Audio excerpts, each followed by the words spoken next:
In the vast expanse of time, when the balance of the universe was still delicate, there rose three powerful asura brothers, Tarakaksha, Kamalaksha, and Vidyunmali, who performed intense penance to gain the favor of Lord Brahma.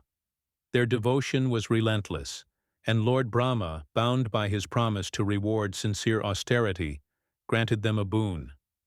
The boon was not immortality, but something close: 3 flying cities made of gold, silver, and iron, named collectively as Tripura. These cities could travel through the skies, the heavens, and even across dimensions. The only condition set for their destruction was that all 3 must align perfectly in a single straight line, which would happen once in 1,000 years, and they could only be destroyed by a single arrow. Empowered by this rare boon and their indestructible cities, the asuras grew arrogant. They used their airborne fortresses to torment the 3 worlds, launching attacks on sages, disrupting rituals, and challenging the authority of the devas. The balance of Dharma began to tip toward chaos, and cries of distress echoed from earth to the heavens. The gods, helpless against such celestial power, turned toward the one who could bring absolute destruction without prejudice: Lord Shiva. Lord Shiva, who resides in timeless meditation on Mount Kailash, does not act out of ego or rage. He waited in stillness, observing the slow unraveling of harmony. Meanwhile, the asuras continued their dominance, believing themselves untouchable in their celestial sanctuaries. They mocked the devas and defied the cosmic laws that governed creation. The world began to burn not from fire, but from the unrest of souls and the silencing of truth.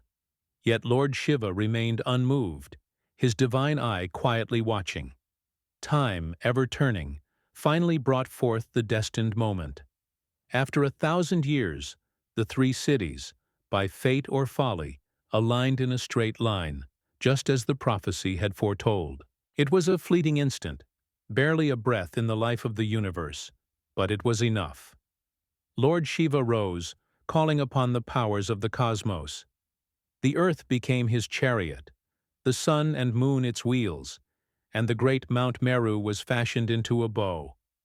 The serpent Vasuki served as the string, and an arrow was prepared, an arrow imbued with the essence of the 4 Vedas and the fire of pure focus. With divine grace and unmatched stillness, Lord Shiva released the arrow.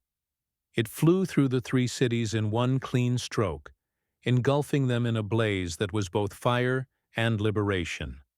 The cities exploded into dust, their illusions shattered, and the asuras fell from their thrones, not just in death, but in realization. The skies cleared, the weight lifted, and for the first time in ages, silence returned, not of fear, but of peace.